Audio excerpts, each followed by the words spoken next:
ಕೈ ಯೋಗ ಮನಸ್ಫೂರ್ತಿ ಕಲೆಯನ್ನು 1 ವರ್ಷದಿಂದ ಉಚಿತವಾಗಿ ತರಬೇತಿ ನೀಡುತ್ತಾರೆ.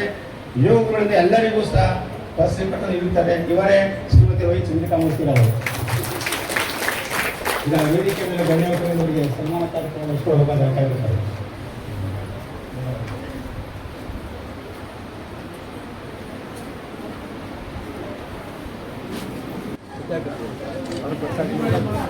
ಹೆಣ್ಣು ಕನಸು ಕಂಡರೆ ಕುಟುಂಬ ಬೆಳೆಯುತ್ತದೆ.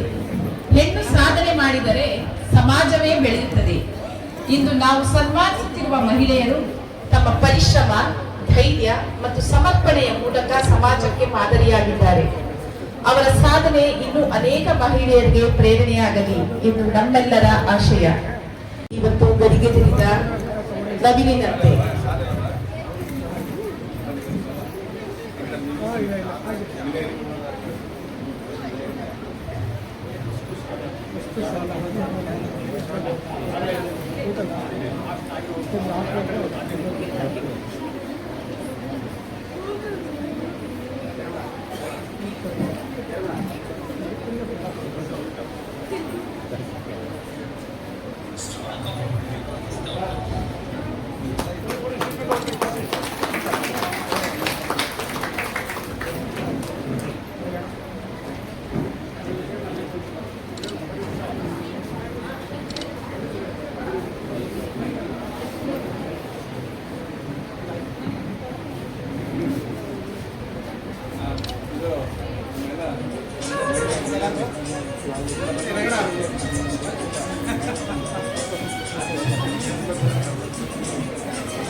ರತ್ನಮ್ಮ ಮೇಡಮ್ ರವರು ತಮ್ಮ ಅನುಭವದ ಚಿಂತನೆಗಳನ್ನು ನಮ್ಮೊಂದಿಗೆ ಹಂಚಿಕೊಳ್ಳಬೇಕಾಗಿ ವಿನಂತಿಸಿಕೊಳ್ಳುತ್ತೇನೆ.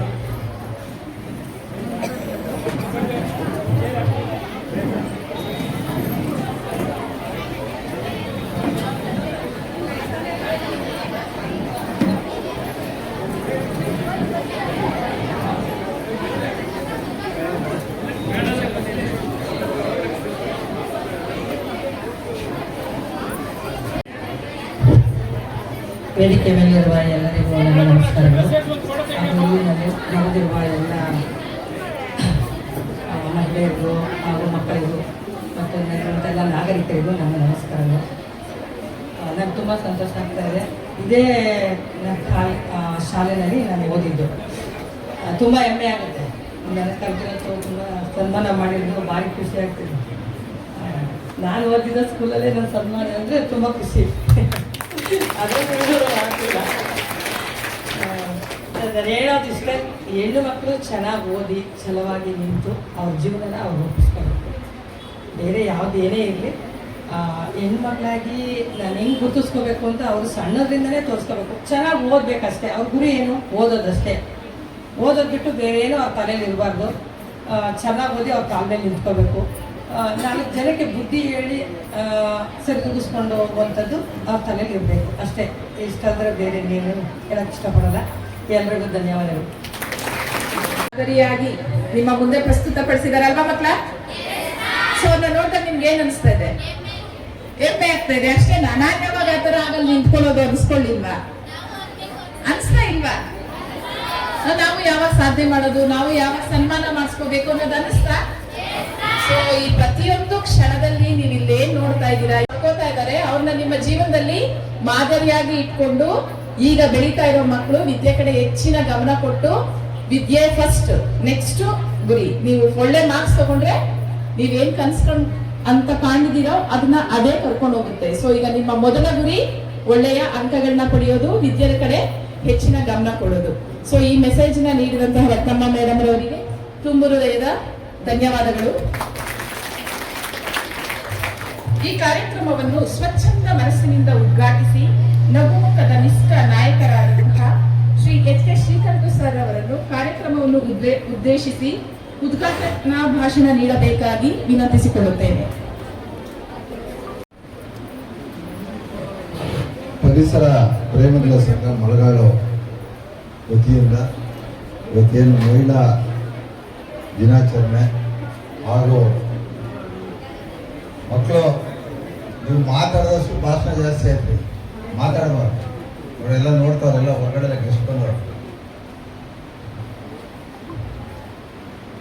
ಈ ಕಾರ್ಯಕ್ರಮ ಹಾಗೂ ಗಿಡಗಳನ್ನು ವಿತರಿಸುವ ಕಾರ್ಯಕ್ರಮ ಮಾಡ್ತಾ ಇದ್ದಾರೆ. ಈ ಕಾರ್ಯಕ್ರಮದ ಅಧ್ಯಕ್ಷತೆಯನ್ನು ವಹಿಸಿರುವಂಥ ಮರಸಪ್ಪ ರವಿಯವರೇ, ಮುಖ್ಯ ಅತಿಥಿಗಳಾಗಿ ಆಗಮಿಸಿರುವಂತಹ ಮಿತ್ರರು ಹಾಗೂ ವಿಧಾನ ಪರಿಷತ್ ಸದಸ್ಯರಾದ ರವಿಯವರೇ, ನಮ್ಮ ಆಡಳಿತ ಮಂಡಳಿ ಸದಸ್ಯರಾದ ಶಿವಕುಮಾರ್ ಅವರೇ, ಪ್ರಿನ್ಸಿಪಾಲ್ ಕೆಂಪೇಗೌಡರೇ, ನಾನು ವೇದಿಕೆ ಮೇಲಿರುವ ನಮ್ಮ ಮರಸಪ್ಪನವರೇ, ವೇದಿಕೆ ಮೇಲಿರುವ ಗಣ್ಯರೇ, ಮಹಿಳಾ ಬಂಧುಗಳೇ, ವಿದ್ಯಾರ್ಥಿನಿಯರು, ನನಗೆ ಮರಸಪ್ಪನವರು ಮೋಸ್ಟ್ಲಿ ಹೋದ ವಾರ ಒಂದು ಫಂಕ್ಷನ್ ಮಾಡಬೇಕು, ನಮ್ಮ ಹೆಸರು ಮಾಡಬೇಕು ಅಂತ. ಈ ಮಳೆಗಾಲ ನನಗೆ ಹಿಂಗೆ ಗೊತ್ತಿದೆ, ನಮ್ಮ ತನಕ ರಾಜಕೀಯದಲ್ಲಿ ಇದ್ದವ್ರೆ, ಈ ರಾಜಕೀಯದಲ್ಲಿ ಹೆಚ್ಚಿಗೆ ತೊಡಸ್ಕೊಂಡವ್ರು ಯಾರು ಮಳೆಗಾಲವರು, ಒಂದು ಸ್ವಲ್ಪ ರಾಜಕೀಯ ಪ್ರಜ್ಞೆನೂ ಜಾಸ್ತಿ ಇರುವಂಥವ್ರು. ಆವತ್ತು ಇವತ್ತಲ್ಲ, ಫಸ್ಟ್ ನೋಡಿದ್ದೆ ಶಿವಕುಮಾರ್ ಕೂತವ್ರೆ, ಇವ್ರ ತಂದೆನೇ ಮಳೆಗಾಲಿಂಗೆ ಇವರು ಅಂತ ಆವತ್ತು ಕರಿಯಪ್ಪನವ್ರು ಮುಂಚಿತವಾಗಿ MLA ಆಗಿದ್ರು ಅನ್ನಿಸ್ತದೆ. ಹಾಂ, ಅವರು ಮಳೆಗಾಲವ್ರು ಮೊದಲನೇ MLA, ಮೊದಲನೇ ಮುನ್ಸಿಪಲ್ ಪ್ರೆಸಿಡೆಂಟು. ಕೆಲವು ಕಾಲ ಬಂದ ಇದ್ದಂಗೆ ಕೆಳಗೆ ಮೇಲೆ ಹೊರಟಾಯ್ತದೆ ರಾಜಕಾರಣ. ಬಟ್ ಈಗ ಯಾಕೋ ಗೊತ್ತಿಲ್ಲ, ಅದು ರವಿಯವರೇ ಉತ್ತರ ಹೇಳಬೇಕು. ಇವತ್ತು ನೋಡಿ ಅವರು MLC ಆಗೋರೆ, ಇವತ್ತು ಅವ್ರ ಅಧ್ಯಕ್ಷರುಗಳಾಗೋರೆ, ಮುನ್ಸಿಪಾಲಿಟಿ ಅಧ್ಯಕ್ಷರು, ರಾಜಕೀಯವಾಗಿ ಸಕ್ರಿಯವಾಗಿರುವಂಥ ಶಿವಕುಮಾರ್ ಹುಟ್ಟಿದ್ದು ಮಳೆಗಾಲ ಅಂತ ನೋಡಿ, ಮಳೆಗಾಲ ಇಂಪಾರ್ಟೆನ್ಸ್ ಎಷ್ಟೊಂದೇ ಅಂತ. ಅದು ನನಗೆ ಆಶ್ಚರ್ಯ, ಇಬ್ಬರದೇ ಅಚೀವ್ಮೆಂಟ್ ಇದ್ರೆ ನಾನು ಅಕ್ಸೆಪ್ಟ್ ಮಾಡ್ಕೊಳ್ತೀನಿ, ಬಟ್ ನನಗೂ ಅರ್ಥ ಆಯ್ತದೆ. ಬಟ್ ನನಗೆ ಆಶ್ಚರ್ಯ ಆದದ್ದು ಅಂದರೆ ಈ ಮಳೆಗಾಲ ಈಗ ಪರಿಸರ ಕಡೆ ತಿರುಗ್ತು ಅಂತ, ಬರೀ ಮಳೆಗಾಲ ಪರಿಸರ ಸಂಘ ಅಂತ ಹೇಳ್ತಾವ್ರೆ. ಬಹುಶಃ ಮರಸಪ್ಪನಂಥವ್ರು ಅವ್ರ ಜೊತೆಲಿ ಇರುವಂಥವ್ರು ನಿಜವ್ರು ಒಳ್ಳೆ ಕೆಲಸ ಮಾಡ್ತಾವ್ರೆ. ನಾನು ನೋಡ್ತಾ ಇರ್ತೀನಿ, ಅವರು ಪೋಸ್ಟಿಂಗ್ಸ್ ಆಗ್ತಾ ಇರ್ತಾರೆ. ಅವ್ರಿಗೆ ಭಾರಿ ಪರಿಸರದ ಬಗ್ಗೆ ಕಾಳಜಿ, ಪ್ರೇಮ, ಕಮಿಟ್ಮೆಂಟ್ ಇದೆ. ಸುಮ್ಮನೆ ತೋರಿಸ್ಕೊಳಕ್ಕೆ ಮಾಡಲ್ಲ ಮರಸಪ್ಪನವರು. ನನಗೆ ಗೊತ್ತು, ನನಗೆ ಸಾಕಷ್ಟು ಇದರಲ್ಲಿ ನಾನು ಅವ್ರನ್ನ ಅಬ್ಸರ್ವ್ ಮಾಡ್ತಾ ಇದ್ದೀನಿ. ನಾನು ಇವತ್ತೇನು ಒಳ್ಳೆ ಕೆಲಸ ಮಾಡ್ತಾರೆ. ಇವತ್ತು ಮಹಿಳಾ ದಿನಾಚರಣೆ ಇದೆ. ಇವತ್ತು ಪರಿಸರದ ಬಗ್ಗೆ ಪ್ರಚಾರ ಮಾಡಬೇಕು, ಅದರ ತಿಳುವಳಿಕೆಯನ್ನು ಮಕ್ಕಳು ಕೊಡುವಂಥ ಕೆಲಸವನ್ನು ಈಗ ನಾವು ಮಾಡಬೇಕಾಗಿದೆ. ಎರಡೇ ಕಾರಣ, ಅದರಲ್ಲೂ ಒಂದು ಬಹುಮುಖ್ಯವಾದ ಕಾರಣ, ಎಲ್ಲಿ ಅಭಿವೃದ್ಧಿ ಇರ್ತದೆ ಪರಿಸರದ ವಿರುದ್ಧ ಇರ್ತದೆ. ಪರಿಸರನ ಅಭಿವೃದ್ಧಿ ಜೊತೆಯಾಗಿ ಹೋಗಲ್ಲ. ಸೊ ಈಗ ನಾವು ಆ ಕಾಲಘಟ್ಟದಲ್ಲಿ ಇದ್ದೀವಿ. ನಮ್ಮ ದೇಶ ಒಂದು ಕಡೆ ಅಭಿವೃದ್ಧಿ ಅಂತಾದರೆ ಇನ್ನೊಂದು ಕಡೆ ಪರಿಸರ ಹೋಗಲೇಬೇಕು. ಈಗ ಬೆಂಗಳೂರೇ ಅದೆಲ್ಲ 30-40 ಲಕ್ಷ ಜನ ಇದ್ರಿ, 1,40,00,000 ಜನ ಅವ್ರೆ. ಅವರೆಷ್ಟು ಪ್ಲಾಸ್ಟಿಕ್ ವೇಸ್ಟನ್ನು ಜನರೇಟ್ ಆಯ್ತಾ ಇರ್ಬೋದು. ಅದು ಒಂಥರ ಬಯೋಡಿಗ್ರೇಡಬಲ್ ಅಲ್ಲ, ಅಂದರೆ ಅದು ಕೊಳೆಯಲ್ಲ. ಅದ್ರದ್ದು ಏನು ಕೆಮಿಕಲ್ ಕಂಟೆಂಟು ಭೂಮಿಲೇ ಉಳ್ಕೊಳ್ಳುವಂಥ, ಅದು 100 ವರ್ಷ ಆದರೂ. ಸೊ ಇವತ್ತು ಬೆಂಗಳೂರಲ್ಲಿ ಎಷ್ಟು ಜನರೇಟ್ ಆಯ್ತಾ ಇರ್ಬೋದು ಅದು. ಹಾಗೆಯೇ ಇವತ್ತು ಬೆಂಗಳೂರಾಗಲಿ ಬೇರೆ ಆಗಲಿ ಎಷ್ಟು ಎಲ್ಲ ಕಾಂಕ್ರೀಟ್ ಬಿಲ್ಡಿಂಗ್ಗಳು ಬರ್ತಾವೆ, ಹಂಗೆ ವ್ಯವಸಾಯ ಕಮ್ಮಿ ಆಯ್ತಾವೆ, ಮರಗಿಡಗಳು ಕಮ್ಮಿ ಆಯ್ತಾವೆ. ನಾನು ನೋಡ್ದಂಗೆ ಚಿಕ್ಕದ್ರಲ್ಲಿ ಈ ನಾಟಿ ಹಸುಗಳು ಮನೆ ಕಟ್ಟಿರೋರು ಇವತ್ತು ಹುಡುಕ್ಬೇಕು, ಸೀಮೆ ಹಸು ಬಿಟ್ರೆ ನಾಟಿ ಹಸುಗಳು ಸಿಗಲ್ಲ. ಅಂದರೆ ಅದು ಅಂಥ ಉತ್ಕೃಷ್ಟವಾದಂಥ ಒಂದು ಗೊಬ್ಬರ ಒಂದು ಸಿಗ್ತದೆ. ಹಿಂಗೆ ಒಂದೊಂದು ಏನೇ ಎಲ್ಲಿ ಡೆವಲಪ್ಮೆಂಟ್ ಆಯ್ತದೆ. ಈಗ ಇಲ್ಲೇ ಮಳೆಗಾಲದಲ್ಲಿ ಈ ML ಶಿವಕುಮಾರ್ ಇದ್ದಾಗ ನಾನು ಇವತ್ತು 66 ವರ್ಷ ಆಗಿದೆ. ನನಗೆ ಜ್ಞಾಪಕ ಇರೋದು ಒಂದು ಸರ್, ಇವನು ನಾನು ಜೊತೆ ಬರ್ತಿದ್ದೆ ಕಾನ್ವೆಂಟಲ್ಲಿ. ಇವರು ಆಲೆ ಮನೆ ಇಟ್ಟಿದ್ರು ಮಳೆಗಾಲ ಹತ್ರ, ಇವ್ರು ಆಲೆ ಮನೆ ಇತ್ತು. ಇವನು ಆಲೆ ಮನೆ ಕರ್ಕೋವ, ನಮಗೆ ಬೆಲ್ಲಗಿಲ್ಲ ಸಿಗ್ತದೆಲ್ಲ ಹೋಗ್ತಿದ್ದೆ ಅವ್ರ ಜೊತೆಲಿ. ನಾವು ಹೋಗ್ತಿದ್ದಾಗ ಬೇಸಿಗೆನಲ್ಲೂ ಅಷ್ಟೇ ನೀರು ಹರಿತಾ ಇರೋದು ಕೃಷ್ಣಮೂರ್ತಿ ಅವರಲ್ಲಿ.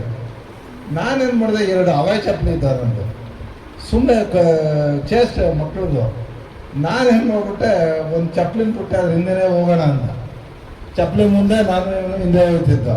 ಕೊನೆಗೆ ಅಲ್ಲೂ ಮಾತಾಡ್ಕೊಂಡು ಚಪ್ಪಲಿನೇ ಗೊತ್ತಿಲ್ಲ ಮುಂದೆ ಹೊಟ್ಟೋಯ್ತದ್ದು. ಅಂದರೆ ಅಳದಲ್ಲಿ ಅಷ್ಟು ನೀರು ಹೋಗ್ತಿತ್ತು. ಆಮೇಲೆ ಮನೇಲಿ ಬೈಗಡೆ ಕೇಳಿದೆ.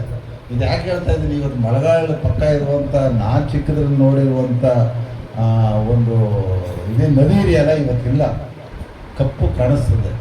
ಪ್ಲಾಸ್ಟಿಕ್ಕು ಕೆಮಿಕಲ್ಸ್ ಬೆಂಗಳೂರಲ್ಲಿ ಎಷ್ಟು ಉತ್ಪತ್ತಿ ಆಗಿರೋದು ಅದೆಲ್ಲ ಇವತ್ತು ಬಂದು ಇವತ್ತು ಕೊನೆಗೆ ಹೋಗಿ ಕಾವೇರಿ ಸೇರಿದೆ. ಮಳೆಗಾಲ ಪಕ್ಕ ಅದು ಇದು ಇಡೀ ಪ್ರಪಂಚದ ಮಾತಾಡೋದು ಬೇಡ, ಮಳೆಗಾಲಲ್ಲಿ ನಾನು ನೋಡೋದಂಥದ್ದು ಹಾಗಾಗಿ ಈಗ ಏನಾಗಿದೆ, ಇದು ಒಂದು ಕಡೆ ಬೆಳೀತಾ ಇದೆ ದೇಶ, ಭಾರಿ ಆರ್ಥಿಕವಾಗಿ ಅಭಿವೃದ್ಧಿ ಹೊಂದಿ ಬೆಳವಣಿಗೆ, ಇಂಡಸ್ಟ್ರೀಸ್ ಬೆಳೀತಾ ಇದೆ, ಬಿಲ್ಡಿಂಗ್ಗಳು ಬೆಳೀತಾವೆ, ಏನೇನೋ ಈಗ ವೆಹಿಕಲ್ಲು ಅದೆಷ್ಟೋ ಹೇಳ್ತೀವಿ. ಶಿವಕುಮಾರ್ ಅವರು ಹೇಳ್ತಾ ಇರ್ತಾರೆ ನಮ್ಮ DSM ಅವರು, ಅದೆಷ್ಟೋ ಲಕ್ಷ ವೆಹಿಕಲ್ಲು ಬೆಂಗಳೂರು ಬರ್ತದೆ ಅಂತ. ಅದ್ರೊಳಗೆ ಎಲ್ಲೆಲ್ಲ ಹೋಗ್ತದೆ, ಪರಿಸರಕ್ಕೆ ಬರಬೇಕು. ಇವತ್ತು ಹೈಯೆಸ್ಟ್ ಪೊಲ್ಯೂಷನ್ನು ಯಾವತ್ತೋ ಇದು ವೆಹಿಕಲಿಂದ. ಹೀಗೆ ಒಂದೊಂದು ತಗೊಂಡ್ರೆ ನೀವು ನಿಮ್ಮೂರು ಕೆರೆಯಿಂದ ಹಿಡಿದು, ನೀವು ನಿಮ್ಮ ಪಕ್ಕ ಹರಿತಾ ಇರೋ ನದಿಯಿಂದ ಹಿಡಿದು, ಕಾವೇರಿ ನದಿಯಿಂದ ಹಿಡಿದು ಪ್ರತಿಯೊಂದನ್ನು ಬೆಂಗಳೂರು ಎಲ್ಲ ಪೊಲ್ಯೂಷನ್ ಆಯ್ತದೆ.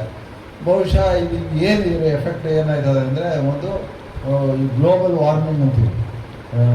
ಅಂದರೆ ಈ ಏನು ಇದಿದೆ, ಏನು ನಾರ್ತ್ ಪೋಲ್ ಎಲ್ಲ ಐಸ್ ಇರ್ತದಲ್ಲ, ಐಸು ಅದೆಲ್ಲ ಕರೆಕ್ಟ್ ಆವೆ. ಅಂದರೆ 1 ಡಿಗ್ರಿ 2 ಡಿಗ್ರಿ ಟೆಂಪ್ರೇಚರ್ ಆದರೆ ಲಕ್ಷಾಂತರ ಕಿಲೋಮೀಟ್ರು ಇದು ಇವತ್ತು ಕರೆಕ್ಟ್ ಆವೆ. ನೀರಿನ ಅಭಾವ ಬರುವಂಥ ಸನ್ನಿವೇಶಗಳು ಇವತ್ತು ಈ ಕ್ಲೈಮೆಟಿಕ್ ಚೇಂಜು ಏನೋ ಈ ಥರ ಏನು ಪೊಲ್ಯೂಷನ್ ಹೋಗಿ ಓಝೋನ್ ಲೇಯರ್ ಅಂತ ಇರ್ತದೆ. ಆ ಓಝೋನ್ ಲೇಯರ್ ಒಂದಷ್ಟು ದೂರ ಎತ್ತರಕ್ಕೆ ಹೋದ್ಮೇಲೆ ನಮ್ಗೆ ಪ್ರೊಟೆಕ್ಷನ್ ಮಾಡೋದು. ನಮಗೆ ಆ ಓಝೋನ್ ಲೇಯರೇ ತೂತು ಬಿಡ್ತಾರೆ ಪ್ರಪಂಚದಲ್ಲಿ. ಯಾಕೆ ಅಂತಂದರೆ ಅದರ ಎಫೆಕ್ಟೇ ಇವೆಲ್ಲ. ಒಂದು ಕಡೆ ಬರ, ಒಂದು ಕಡೆ ಈ ಪ್ರವಾಹ, ಇದೇ ನಾವು ನೋಡ್ತಾ ಇದ್ದೀವಿ. ಇದೆಲ್ಲ ಏನಂತಂದರೆ ಈ ವಾತಾವರಣ ನಾವು ಹಾಳು ಮಾಡ್ತಾ ಇರೋದ್ರಿಂದ. ಸೊ ಹಂಗಾಗ್ಬಿಟ್ಟು ನಮ್ದಾಯಿತು ಅಷ್ಟೋ ಇಷ್ಟು ಇಷ್ಟು ಇದರಲ್ಲೇ ನಾವು ಬರ್ತಿದ್ದೀವಿ.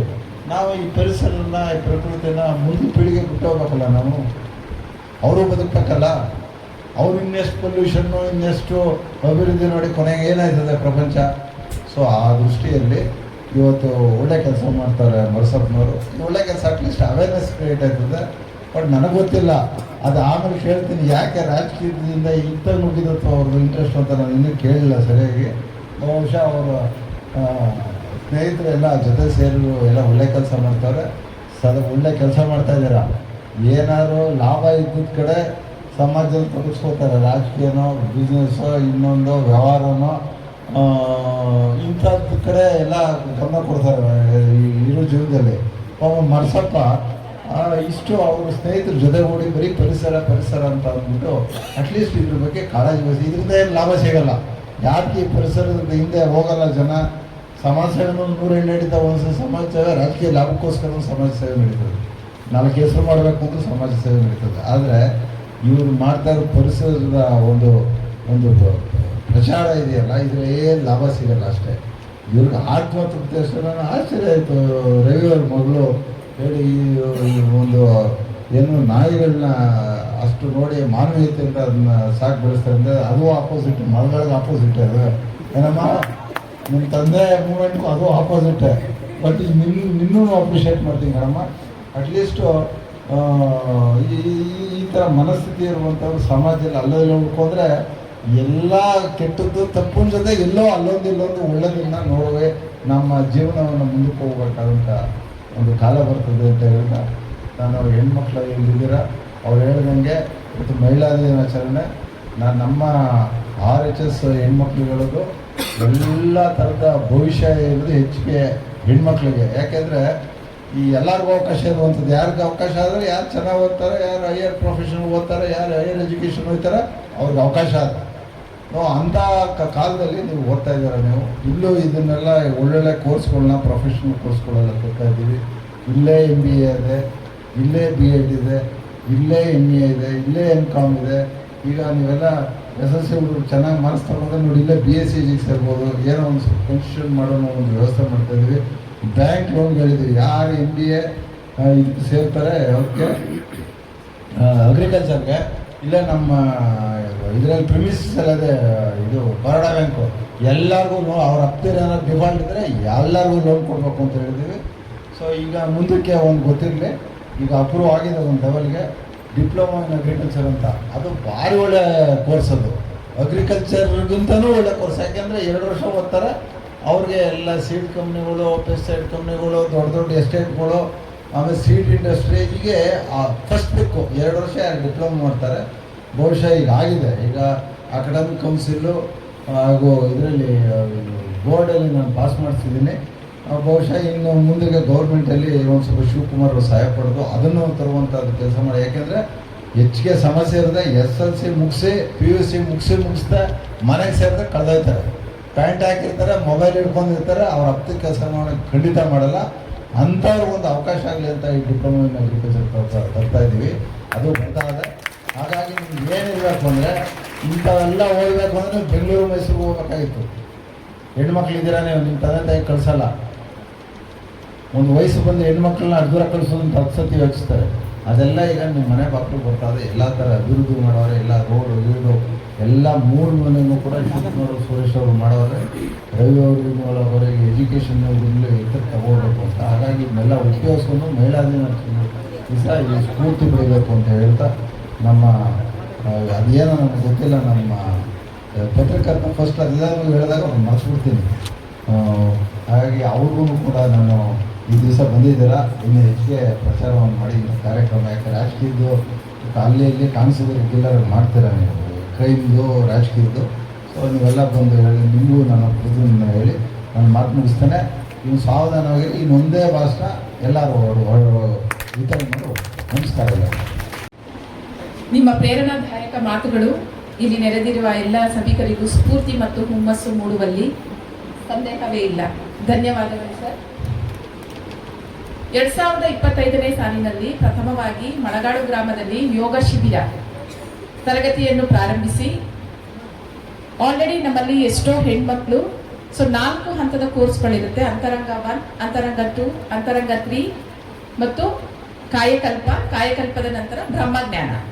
ಈ 5 ಹಂತಗಳ ಯೋಗ ತರಬೇತಿಯನ್ನು ಮುಗಿಸಿ ನಮ್ಮಲ್ಲಿ ಮೊದಲನೇ ಬ್ಯಾಚ್ನಲ್ಲಿ ತಮಿಳುನಾಡಿನ ಆಳಿಯಾರ್ ಎಂಬ ಸ್ಥಳಕ್ಕೆ ಹೋಗಿ ಬ್ರಹ್ಮಜ್ಞಾನವನ್ನು ಮುಗಿಸಿ ಸರ್ಟಿಫಿಕೇಟ್ಸ್ನ ಪಡ್ಕೊಂಡಿದ್ದಾರೆ. ಅದನ್ನು ನಾವು ಈಗ ಜೈನ್ ಯೂನಿವರ್ಸಿಟಿ ಸರ್ಟಿಫಿಕೇಟ್ ಆಗಿ ನಮಗೆ ನೀಡಿದ್ದಾರೆ. ಆ ಒಂದು ಸರ್ಟಿಫಿಕೇಟ್ ಕಾರ್ಯಕ್ರಮವನ್ನು ಶ್ರೀ S. ರವಿ ಸರ್ ಅವರು ಸರ್ಟಿಫಿಕೇಟ್ ಪಡೆದಂತ ಎಲ್ಲ ಅಭ್ಯರ್ಥಿಗಳಿಗೆ ವಿತರಿಸಬೇಕಾಗಿ ವಿನಂತಿಸಿಕೊಳ್ಳುತ್ತೇನೆ. ಈ ಕಾರ್ಯಕ್ರಮವನ್ನು ಶ್ರೀಮಾನ್ ಜೈರಾಮ್ ಸರ್ ಅವರು ನಡೆಸಿಕೊಡುತ್ತಾರೆ.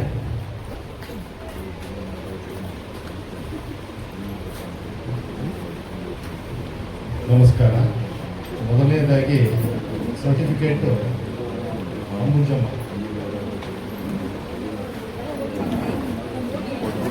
ಮತ್ತೆ ಭಾಗ್ಯಮ್ಮ, ಮೂರನೇದು ಗೌರಮ್ಮನವರು. ಅಂಬುಜಮ್ಮ ಸರ್ಟಿಫಿಕೇಟ್ ತಗೊಂಡು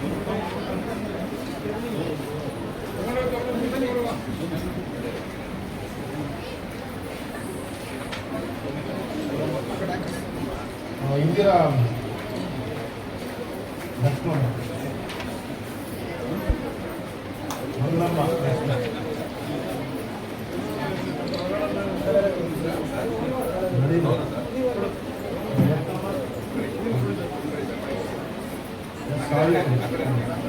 ಸುಶೀಲಮ್ಮ,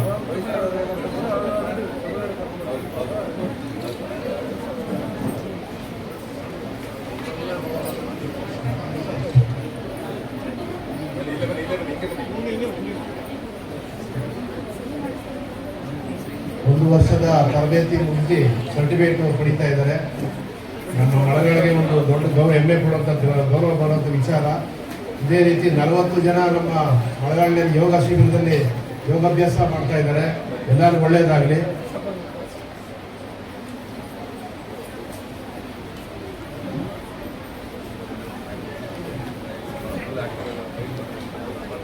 ಸರ್ಟಿಫಿಕೇಟ್ ವಿತರಿಸಿದಂತಹ ಗಣ್ಯರಿಗೆ ಧನ್ಯವಾದಗಳು.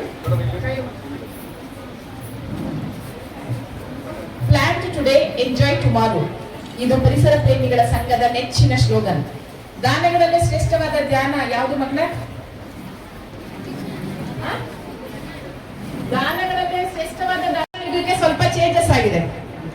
ಯಾವ್ದಿರ್ಬೋದು? Can you guess? ಪರಿಸರ ನಾವು ದಾನ ಮಾಡ್ತೀವ? ಪರಿಸರದ ದಾನ ನಮಗ್ ಕೊಡ್ತಾ ಇದೆ. ನಾವೇನ್ ದಾನ ಮಾಡ್ಬೇಕು ಈಗ ಪರಿಸರಕ್ಕೆ? ಪರಿಸರದ ದಾನ ನಾವಲ್ವಾ? ಪರಿಸರ ನಮ್ಮನ್ನ ಇಟ್ಕೊಂಡಿರೋದಕ್ಕೆ ಪರಿಸರದಲ್ಲಿ ದಾನವಾಗಿರುವಂತವ್ರು ನಾವು, ರೈಟ್? ಯಾಕೆ ಈ ಪರಿಸರದ ಪರಿಸ್ಥಿತಿ ಹೀಗಾಗಿದೆ? ಯಾಕೆ ಮಕ್ಕಳ? ಆಧುನೀಕರಣ ಅಲ್ವಾ? ಶ್ರೀಕಂಠ ಸರ್ ಹೇಳಿದ್ರು ಯಾಕೆ ನಮ್ಮ ಪರಿಸರ ಇವತ್ತಿನ ದಿನ ಯಾವ ಪರಿಸ್ಥಿತಿಗೆ ಹೋಗಿದೆ ಅಂತ ಅಲ್ವಾ? ಸೊ ಈ ಆಧುನಿಕ ಸುಳಿಗೆ ಸಿಕ್ಕಿ ನಿಮ್ಗೆ ಈ ಡೆಲ್ಲಿಯಲ್ಲೆಲ್ಲ ಗೊತ್ತಿರ್ಬೋದು, ಆಕ್ಸಿಜನ್ ಬಾರ್ಸ್ ಅಂತ ಮಾಡ್ತಾ ಇದ್ದಾರೆ, ಗೊತ್ತಾ? ಆ ಬಾರ್ ಅಲ್ಲಿ ಹೋಗಿ ಶುದ್ಧ ಗಾಳಿನ ಆಕ್ಸಿಜನ್ ಬಾರ್ ಕಳಿಸಬಾರ್ದು ಅಂದ್ರೆ ನಾವೇನ್ ಮಾಡ್ಬೇಕು?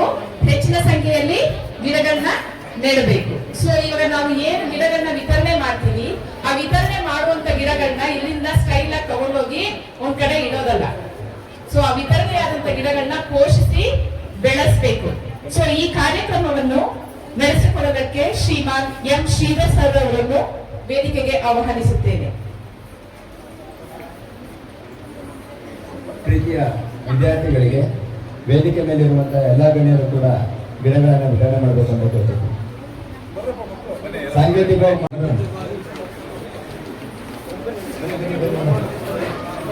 ಅಲ್ಲೇ ನಿಂತ್ಕೊಂಡು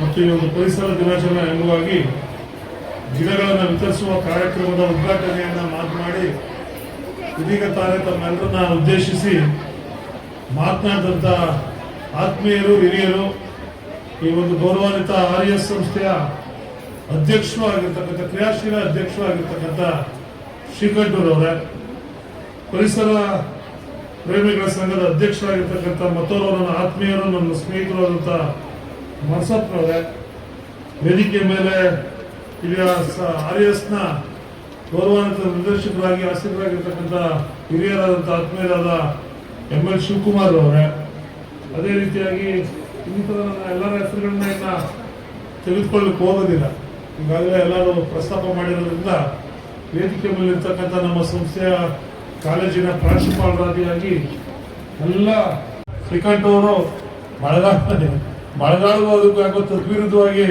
ಇದು ಸಂಘ ತದ್ವಿರುದ್ಧವಾದಂಥ ಕೆಲಸ ಮಾಡ್ತಾವ್ರೆ ಅಂತಕ್ಕಂಥ ಪರಿಸರ ಪ್ರೇಮಿಗಳನ್ನ ಒಂದಾಗಿ ಸೇರಿ ಒಂದು ವಿಭಿನ್ನವಾದಂಥ ಕಾರ್ಯಕ್ರಮ ಹಲವಾರು ದಿನಗಳಿಂದ ಮಾಡ್ಕೊಂಡು ಬರ್ತಾ ಇದ್ರು. ಈಗ ಅಧಿಕೃತವಾಗಿ ಒಂದು ಸಂಘದ ರೂಪದಲ್ಲಿ ಮಾಡ್ಕೊಂಡಿರ್ತಕ್ಕಂಥ ಜಾಗದಲ್ಲಿ ಗಿಡ ನೆಡ್ತಕ್ಕಂಥದ್ದು, ಶಾಲಾ ಕಾಲೇಜುಗಳು, ದೇವಸ್ಥಾನದ ಆವರಣಗಳಲ್ಲಿ ಗಿಡಗಳನ್ನು ನೆಡ್ತಕ್ಕಂಥದ್ದು ಮತ್ತು ವೈಯಕ್ತಿಕವಾಗಿ ಬುಡಕಟ್ಟು ಜನರಿಗೆ ಗಿಡಗಳನ್ನ ಫಸಲು ಬರ್ತಕ್ಕಂಥ ಗಿಡಗಳನ್ನ ವಿತರಣೆ ಮಾಡಿ ಆ ಮುಖೇನ ಪರಿಸರ ಮತ್ತು ಅವರ ಆರ್ಥಿಕ ಪರಿಸ್ಥಿತಿಯ ಸುಧಾರಣೆಯನ್ನ ಮಾಡ್ತಕ್ಕಂಥ ಹಲವಾರು ವಿಭಿನ್ನ ಕೆಲಸ ಕಾರ್ಯಕ್ರಮಗಳನ್ನು, ಆರೋಗ್ಯ ಶಿಬಿರಗಳನ್ನ ಮತ್ತು ಯೋಗ ಆರೋಗ್ಯವನ್ನು ವೃದ್ಧಿ ಮಾಡ್ತಕ್ಕಂಥ ಯೋಗಾಭ್ಯಾಸದಂಥ ಒಂದು ಕಾರ್ಯಕ್ರಮಗಳನ್ನ ಮಾಡ್ಕೊಂಡು ಬಹಳ ವಿಶೇಷವಾಗಿ ಬರ್ತಾ ಇದ್ದಾರೆ. ನಾನು ನಿಮ್ಮೆಲ್ಲರ ಪರವಾಗಿ ಅವರಿಗೆ ಒಂದು ಪರಿಸರ ಪ್ರಜ್ಞೆಯನ್ನ ಸಮಾಜದಲ್ಲಿ ಜಾಗೃತ ಮಾಡ್ತಕ್ಕಂಥ ಒಂದು ಉತ್ತಮವಾದಂಥ ಕೆಲಸವನ್ನು ಮಾಡ್ತಾ ಇರ್ತಕ್ಕಂಥ ಆ ಸಂಘದ ಅಧ್ಯಕ್ಷರು ಹಾಗೂ ಎಲ್ಲ ಪದಾಧಿಕಾರಿಗಳಿಗೆ ನಾವೆಲ್ಲರೂ ಒಂದು ಜೋರು ಚಪ್ಪಾಳೆಯೊಂದಿಗೆ ಅವ್ರಿಗೊಂದು ಅಭಿನಂದನೆಯನ್ನ ಸಲ್ಲಿಸ್ಬೇಕು. ನಿಮ್ಮಲ್ಲೂ ಕೂಡ ಒಂದು ಪರಿಸರ ಪ್ರೇಮವನ್ನ ಜಾಗೃತಿ ಮಾಡೋ ರೀತಿಯಲ್ಲಿ ನೀವು ವಿದ್ಯಾರ್ಥಿಗಳನ್ನ ಕರೆದು ಒಂದು ಕಡೆ ಕರೆದು ನಿಮ್ಮ ಕೈಗೆ ಒಂದು ಗಿಡವನ್ನು ಕೊಟ್ಟು ಆ ಗಿಡವನ್ನು ನಿಮ್ಮ ಕೈಯಲ್ಲಿ ನೀವು ಮನೆಗೆ ಎತ್ಕೊಂಡು ಹೋಗಿ ಇರ್ತಕ್ಕಂಥ ಜಾಗ ನಿಮ್ದು ಯಾವುದು ಜಮೀನಿಲ್ಲ ಅಂದ್ರೂ ಚಿಂತೆ ಇಲ್ಲ, ಒಂದು ಪಾಟ್ ಇಡೋಕ್ಕೊಂದು ಜಾಗ ಇದ್ರೆ ಸಾಕು. ಇವು ಕೊಡ್ತಾ ಇರ್ತಕ್ಕಂಥ ಗಿಡ ನೋಡಿದಾಗ ಎಲ್ಲ ಹೂವಿನ ಗಿಡ, ದಾಸವಾಳ, ಗುಲಾಬಿ, ಈ ಮಲ್ಲಿಗೆ, ಈ ರೀತಿಯಾದಂಥ ಗಿಡಗಳಾಗಿರೋದ್ರಿಂದ ಈ ಗಿಡಗಳನ್ನ ಮನೆಗಳಲ್ಲಿ ನೀವು ಸಾಕ್ಬೋದು, ಬೆಳೆಸ್ಬೋದು. ಇದಕ್ಕೇನು ಅಡ್ಡಿ ಆತಂಕಗಳಿಲ್ಲ. ಜಾಗ ಇರೋರು ಜಾಗ ಮಾಡ್ಬೋದು. ಜಾಗ ಇಲ್ಲದೆ ಇದ್ದವರು ಪಾಟಲ್ಲೇ ಬೆಳೆಸಿದ್ರು ಕೂಡ ಅದು ನನ್ನ ಗಿಡ ನಾನು ನೆಟ್ಟಿದ್ದೀನಿ ಅಂತಕ್ಕಂಥ ಒಂದು ಪ್ರೀತಿ ನಿಮ್ಮಲ್ಲಿ ಬಂದರೆ ಅದೊಂದು ಪರಿಸರಕ್ಕೆ ಒಂದು ಕಿರು ಕಾಣಿಕೆಯನ್ನು ನೀವು ಮೂಡಿಸ್ತಾ ಹಾಗೆ ಇವತ್ತು ಬಹಳ ಅತ್ಯಗತ್ಯ ಪರಿಸರದ ಬಗ್ಗೆ ನಾವು ಪರಿಸರವನ್ನು ಪ್ರೀತಿಸಬೇಕಾದಂಥದ್ದು ಬಹಳ ಅತ್ಯಗತ್ಯ. ಈಗಾಗಲೇ ನಮ್ಮ ದೇಶದ ರಾಜಧಾನಿಯಾಗಿರ್ತಕ್ಕಂಥ ದೆಹಲಿಯಲ್ಲಿ ಉಸಿರಾಡಲು ಯೋಗ್ಯವಲ್ಲದಂಥ ವಾಯು ಮಾಲಿನ್ಯ ಈಗಾಗಲೇ ಆಗಿದೆ. ದೆಹಲಿ ಇವತ್ತು ಜಾಗತಿಕ ಮಟ್ಟದಲ್ಲಿ ಕೇವಲ ರಾಷ್ಟ್ರ ಮಟ್ಟದಲ್ಲ, ಜಾಗತಿಕ ಪ್ರಪಂಚದ ಕಲುಷಿತ ನಗರಗಳು ವಾಯು ಮಾಲಿನ್ಯ ಆಗಿರ್ತಕ್ಕಂಥ ನಗರಗಳ ಪೈಕಿ ಅಗ್ರಗಣ್ಯ ಆದವರು ಇದ್ರೆ ಅದು ದೆಹಲಿ ಮೊದಲನೇ ಸ್ಥಾನಕ್ಕೆ ಬಂದಿರತಕ್ಕಂಥದ್ದು ಬಹಳ ವಿಷಾದನೀಯವಾಗಿರ್ತಕ್ಕಂಥ ಜನಸಂಖ್ಯೆಯನ್ನು ಹೊಂದಿರತಕ್ಕಂಥ ಕೈಗಾರಿಕೆಗಳಿಂದ ತುಂಬಿರ್ತಕ್ಕಂಥ ದೆಹಲಿಯಲ್ಲಿ ನೀವು ಸಾಮಾನ್ಯವಾಗಿ ದೆಹಲಿಗೆ ನೀವು ಮುಂದಕ್ಕೆ ಹೋಗ್ತೀರಾ, ಮುಂದಿನ ದಿನಗಳಲ್ಲಿ ಪ್ರವಾಸದ ವಿಚಾರದಲ್ಲೋ ಇನ್ನಿತರ ವಿಚಾರಗಳಲ್ಲೂ ನೀವು ದೆಹಲಿಗೆ ಹೋಗ್ತೀರಾ. ನೀವು ದೆಹಲಿಯಲ್ಲಿ ನೀವು ಇಂಥ ಗಾಳಿನ ನೋಡ್ಲಿಕ್ಕೆ ಸಾಧ್ಯನೇ ಇಲ್ಲ. ಗಾಳಿ ಚಲಿಸೋದೇ ಇಲ್ಲ ದೆಹಲಿಯಲ್ಲಿ. ಅದು ಪ್ಲೈನ್ ಲ್ಯಾಂಡ್ ಅದಿರ್ತಕ್ಕಂಥ ಆಗಿರ್ತಕ್ಕಂಥದ್ದೇ ಪ್ಲೈನ್ ಲ್ಯಾಂಡು. ಅಲ್ಲೆಲ್ಲ ಪಂಜಾಬಲ್ಲೋ ಹರಿಯಾಣದಲ್ಲೋ ಅಲ್ಲೆಲ್ಲ ಏನೋ ಸುಡ್ತಾರೆ, ಗೋಧಿನ ಒಕ್ಕಣೆ ಮಾಡಿ ಬರ್ತಕ್ಕಂಥ ಹುಲ್ಲನ್ನ ಸುಡ್ತಾರೆ. ಆ ಗಾಳಿ ಒಂದೇ ಸಂತಟ್ಟಾಗಿರ್ತಕ್ಕಂಥ ಪ್ರದೇಶ. ಅದು ಬಂದು ಕೈಗಾರಿಕೆಗಳು, ದೆಹಲಿಯ ಸುತ್ತ ಕೈಗಾರಿಕೆಯ ಪ್ರದೇಶ ಇರ್ತಕ್ಕಂಥದ್ದು. ಗುರ್ಗಾವ್ ಇರ್ಬೋದು, ಯಾವುದೇ ಪ್ರದೇಶ ಸುತ್ತ ಭಾರತ ದೇಶದಲ್ಲೇ ಅತ್ಯಧಿಕವಾದಂಥ ಕೈಗಾರಿಕೆಗಳನ್ನ ದೆಹಲಿಯ ಸುತ್ತ ಇರ್ತಕ್ಕಂಥದ್ದು. ಆ ಕೈಗಾರಿಕೆಗಳಿಂದ ಬರ್ತಕ್ಕಂಥ ಹೊರ ಬರ್ತಕ್ಕಂಥ ಆ ಒಂದು ವಾಯು ಮಾಲಿನ್ಯ, ಹೊಗೆ, ಕಾರ್ಬನ್ ಡೈಆಕ್ಸೈಡ್ ಈ ರೀತಿಯಾದಂಥದ್ದು ಗಾಳಿ ಚಲನನೇ ಇಲ್ಲ ದೆಹಲಿಯಲ್ಲಿ. ಡೆಲ್ಲಿಲಿ ಗಾಳಿ ಸಂಚಾರನೇ ಬಹಳ ನಿಧಾನ. ನೀವು ಅಂಥ ಒಂದು ಗಾಳಿ ಖಚಿತವಾಗಿ ಎಲ್ರಿಗೂ ಅಸ್ತಮಾ ರೋಗ, ಉಸಿರಾಟದ ಸಂಬಂಧಪಟ್ಟಂಥ ಕಾಯಿಲೆಗಳು. ನಾವು ವಿಮಾನದಲ್ಲಿ ಇಳಿದು ನಾವು ದೆಹಲಿ ಏರ್ಪೋರ್ಟಿಂದ ಆಚೆ ಕಡೆ ಬರ್ತಾ ಇದ್ದಂಗೆ ನಮ್ಗೆ ಕೆಮ್ಮು ಸ್ಟಾರ್ಟ್ ಆಗಿದೆ, ಉಸಿರಾಡೋದಕ್ಕೆ ಸಾಧ್ಯ ಆಯ್ತಾ ಇಲ್ಲ ದೆಹಲಿ ಅಂತ ನಗರದಲ್ಲಿ. ಅಂಥದ್ದನ್ನು ನಾವು ಬೆಂಗಳೂರಿನಲ್ಲೂ ಇನ್ನು ಭಾಳ ದಿನಗಳಲ್ಲಿ ಬೇಕಾಗಿಲ್ಲ. ಈಗ ಕೈಗಾರಿಕಾ ಪ್ರದೇಶಗಳು ಬೆಂಗಳೂರು ಸುತ್ತ ಈಗಾಗಲೇ ಆರೋಳಿ ಇರ್ಬೋದು, ಬಿಡದಿ ಇರ್ಬೋದು, ಪಿಣ್ಯ ಇರ್ಬೋದು, ಬೊಮ್ಮನಹಳ್ಳಿ ಇರ್ಬೋದು, ಈ ರೀತಿಯಾಗಿ ಬೆಂಗಳೂರಿನ ದೇವನಹಳ್ಳಿ ಇರ್ಬೋದು, ಬೆಂಗಳೂರಿನ ಕೇಂದ್ರೀಕೃತವಾಗಿ ಸುತ್ತ ಕೈಗಾರಿಕಾ ಪ್ರದೇಶಗಳು ಬರ್ತಾ ಇದೆ ಅಂತಂದ್ರೆ ಬೆಂಗಳೂರು ಬೇರೆ ಅಲ್ಲ, ಕನಕಪುರ ಬೇರೆ ಅಲ್ಲ. ಬೆಂಗಳೂರಿಗಾಗೋ ಎಫೆಕ್ಟು ನಮಗೆ ಕನಕಪುರಕ್ಕೆ ಕೂಡ ಆಗ್ತಕ್ಕಂಥದ್ದು. ನಾವು ಕೂಡ ಮುಂದಿನ ದಿನಗಳಲ್ಲಿ ಪರಿಸರದ ಮೇಲೆ ನಾವೆಲ್ಲರಲ್ಲೂ ಒಂದು ಕಾಳಜಿ ನಮ್ಮಲ್ಲಿ ಬರಲಿಲ್ಲ ಅಂತಂದ್ರೆ ಬಹಳ ಮುಂದಿನ ದಿನಗಳಲ್ಲಿ ನಾವು ಬದುಕಲಿಕ್ಕೆ ಬಹಳ ಕಷ್ಟ ಆಗ್ತದೆ. ನಮ್ಮಲ್ಲಿ ಒಂದು ಪರಿಸರದ ಬಗ್ಗೆ, ಅದರಲ್ಲೂ ವಿದ್ಯಾರ್ಥಿಗಳಾಗಿ ನೀವು ಪ್ಲಾಸ್ಟಿಕ್ ರಹಿತವಾದಂಥ ಜೀವನವನ್ನು ಮಾಡ್ತಕ್ಕಂಥದ್ದು, ಆ ಒಂದು ಕಸ ನಿರ್ವಹಣೆ. ಇವತ್ತು ಬೆಂಗಳೂರಿನಲ್ಲಿ ಯಾವುದಪ್ಪ ದೊಡ್ಡ ಸಮಸ್ಯೆ ಅಂದರೆ ಹಳ್ಳಿಗಳಿಂದ ಹೋಗಿ ಬೆಂಗಳೂರಿನ ಉದ್ಯೋಗಕ್ಕೆ, ಆರೋಗ್ಯಕ್ಕೆ, ಶಿಕ್ಷಣಕ್ಕೆಲ್ಲ ಬೆಂಗಳೂರು ನಗರ ಕೇಂದ್ರೀಕೃತ ಜೀವನವನ್ನು ಮಾಡ್ತಾ ಇದ್ದೀವಿ. ನಾವು ಭಾರತ ದೇಶ ನಾವು ಗ್ರಾಮೀಣ ಕೇಂದ್ರೀಕೃತವಾದಂಥ ದೇಶ ಆಗಿತ್ತು. ಮೊದಲು ರೂರಲ್ 75-80% ಜನ ರೂರಲ್ ಏರಿಯಾದಲ್ಲಿ ಗ್ರಾಮೀಣ ಪ್ರದೇಶದಲ್ಲಿ ವಾಸ ಮಾಡ್ತಾ ಇದ್ರು, ವ್ಯವಸಾಯವನ್ನು ಆಧರಿಸಿಕೊಂಡು ನಮ್ಮ ಕುಲಕಸಬಾಗಿ. ಇವತ್ತು ಭಾರತದಲ್ಲಿ ಏನಾಗಿದೆ, ಇವತ್ತು ನಗರ ಕೇಂದ್ರೀಕೃತ ಪ್ರದೇಶವಾಗಿ ಇಡೀ ಪ್ರಪಂಚ, ಭಾರತ ಮಾತ್ರವಲ್ಲ ಇಡೀ ಪ್ರಪಂಚವೇ ನಗರ ಕೇಂದ್ರೀಕೃತ ಪ್ರದೇಶವಾಗಿ ಬೆಳವಣಿಗೆಗಳನ್ನ ಆಯ್ತಾ ಇದೆ. ಟೋಕಿಯೋದಂತ ನಗರ 3 ಕೋಟಿ ಚಿಲ್ಲರೆ ಜನಸಂಖ್ಯೆಯನ್ನು ಹೊಂದಿರತಕ್ಕಂಥದ್ದು. ನಮ್ಮ ಬೆಂಗಳೂರಿನ ಜನಸಂಖ್ಯೆ ಕೇವಲ 20 ವರ್ಷಗಳ ಹಿಂದೆ ಬೆಂಗಳೂರಿನ ಜನಸಂಖ್ಯೆ ಎಷ್ಟಪ್ಪ ಇತ್ತು ಅಂದ್ರೆ 70 ಲಕ್ಷ ಆಯಿತು. ಬರೀ 70 ಲಕ್ಷ ಆಯಿತು 20 ವರ್ಷಕ್ಕೆ. 20 ವರ್ಷ ಆದಮೇಲೆ ಇವತ್ತು 1,45,00,000 5 ಮಹಾನಗರ ಪಾಲಿಕೆಗಳು, ಬೆಂಗಳೂರು ಬೃಹತ್ ಬೆಂಗಳೂರು ಆಯಿತು, BBMP ಆಯಿತು, ಬೆಂಗಳೂರು ಮೆಟ್ರೋ ಸೇರಿದ ಹಾಗೆ ಬೆಂಗಳೂರು ಆಯಿತು. ಇವತ್ತು ಬೆಂಗಳೂರಿನ ಆಡಳಿತ ಮಾಡಲಿಕ್ಕೆ ಒಂದು ಮಹಾನಗರ ಪಾಲಿಕೆಯಿಂದ ಸಾಕಾಗೋದಿಲ್ಲ ಅಂತೇಳಿ ಸರ್ಕಾರ ಇವತ್ತು 5 ಮಹಾನಗರ ಪಾಲಿಕೆಗಳನ್ನಾಗಿ ಇವತ್ತು ಬೆಂಗಳೂರಿನ ವಿಂಗಡಿಸಬೇಕಾಗಿದೆ. ಇವತ್ತು ಬೆಂಗಳೂರಿನ ಜನಸಂಖ್ಯೆ 1,45,00,000. ಇವತ್ತು ಬೆಂಗಳೂರಿನ ನೀವು ಅಷ್ಟು ಜನಕ್ಕೆ ನೀರು, ಕುಡಿಯೋ ನೀರು ಅಷ್ಟು ಜನ ಮಾಡ್ತಕ್ಕಂಥ ಅರ್ಕಾವತಿ ನದಿ ಬಗ್ಗೆ ಶ್ರೀಕಂಠ ಹೇಳಿದ್ರು. ಆ ಕಲುಷಿತ ಮಾಡಿರ್ತಕ್ಕಂಥ ಬೆಂಗಳೂರ ಇಲ್ಲಿಂದ ಹೋಗ್ತಕ್ಕಂಥ ನೀರು ನಮ್ಗೆ 18 TMC ನೀರು ಹೋಗ್ತದೆ ಬೆಂಗಳೂರಿಗೆ, ನಮ್ಮ ಕನಕಪುರದ ಮೇಲೆ. ತೊರೆಕಾಡಿನಹಳ್ಳಿಯಿಂದ ನೀವು ಕಾವೇರಿ ನದಿ ನೀರು ನಾವು 18 TMC ನೀರನ್ನ ಪಂಪ್ ಮಾಡ್ತೀವಿ ಬೆಂಗಳೂರಿಗೆ. ಅವ್ರು ಬೆಂಗಳೂರಿನವ್ರು ನಮ್ಗೆ ಏನಪ್ಪ ಕೊಡ್ತಾರೆ ಅಂದ್ರೆ ವಾಪಸ್ ಆ ಕಡೆ ನಾರ್ತ್ ಬೆಂಗಳೂರಿಗೆ, ಪಿನಾಕಿನಿ ಕಡೆ, ಪೆನ್ನಾರ್ ಕಡೆ ಅಲ್ಲೊಂದು 6 TMC ನೀರು ಕಲುಷಿತವಾಗಿ ಹೋಗ್ತದೆ. ನಮಗೊಂದು 6 TMC ನೀರು ವಾಪಸ್ ಬರ್ತದೆ. ಯಾವ ರೀತಿಯಾಗಿ ಬರ್ತದೆ, ಕಾಲಿಕ್ಕಾಗೋದಿಲ್ಲ, ನೀರ್ ಮೇಲೆ ಕಾಲಿಕ್ಕಾಗೋದಿಲ್ಲ, ಅಷ್ಟು ಮಾಲಿನ್ಯದ ಇರ್ತದೆ. ಆ ನೀರನ್ನ ನಾವು ಕುಡಿಲಿಕ್ಕೆ ಸಾಧ್ಯ ಇಲ್ಲ. ಆ ನೀರನ್ನು ಭೂಮಿಯಲ್ಲಿ ಇಂಕಿದ್ರೆ ನಮಗೆ ನೀವು ಪೇಪರಲ್ಲಿ ಇತ್ತೀಚೆಗೆ ನೋಡಿದ್ದೀವಿ, ಮೊನ್ನೆ ಪೇಪರ್ಗಳಲ್ಲಿ ಪಾರ್ಲಿಮೆಂಟ್ ಅಲ್ಲೂ ಕೂಡ ಈ ಸಬ್ಜೆಕ್ಟ್ ರೈಸ್ ಆಗ್ತಾ ಇದೆ. ನಮ್ಮ ಸರೌಂಡಿಂಗ್ ಅಲ್ಲಿ ನಾವು ಬೆಳೀತಾ ಇರ್ತಕ್ಕಂಥ ತರಕಾರಿಯಲ್ಲಿ ಕಾರ್ಬನ್ ಸೀಸ ಕಾಣಿಸ್ತಾ ಇದೆ. ದೇಶಕ್ಕೆ ಅದು ಮರ್ಕ್ಯೂರಿ ಬಹಳ ನಮ್ಮ ಆರೋಗ್ಯಕ್ಕೆ ತೀವ್ರತರವಾದಂಥ ಹಾನಿಯನ್ನು ಉಂಟು ಮಾಡ್ತಕ್ಕಂಥದ್ದು. ಕ್ಯಾನ್ಸರ್ ರೋಗಿಗಳು ಅತಿ ಹೆಚ್ಚು ಕರ್ನಾಟಕ ರಾಜ್ಯದಲ್ಲಿ ಎಲ್ಲಪ್ಪ ಲಭ್ಯ ಆಗಿರೋದು ಅಂದ್ರೆ ನಮ್ಮ ಬೆಂಗಳೂರು ಸೌತ್ ಡಿಸ್ಟಿಕ್ ಮತ್ತು ಬೆಂಗಳೂರು ರೂರಲ್ ಡಿಸ್ಟಿಕ್. ಕಾರಣ ಯಾವುದಪ್ಪ ಅಂದ್ರೆ ಈ ಪೊಲ್ಯೂಟೆಡ್ ವಾಟರ್. ಕ್ಯಾನ್ಸರ್ ರೋಗಿಗಳು ನಮ್ಮ ತಾಲೂಕಲ್ಲೂ ಜಾಸ್ತಿ. ಕಾರಣ ಯಾವುದಪ್ಪ ಅಂದ್ರೆ ನಮ್ಮ ಅರ್ಕಾವತಿ ನದಿ ನೀರೇ. ಅರ್ಕಾವತಿ ನದಿ ನೀರಿನ ಇಂಥ ಒಂದು ಗಂಭೀರವಾದಂಥ ಒಂದು ಸಂದರ್ಭದಲ್ಲಿದ್ದೀವಿ.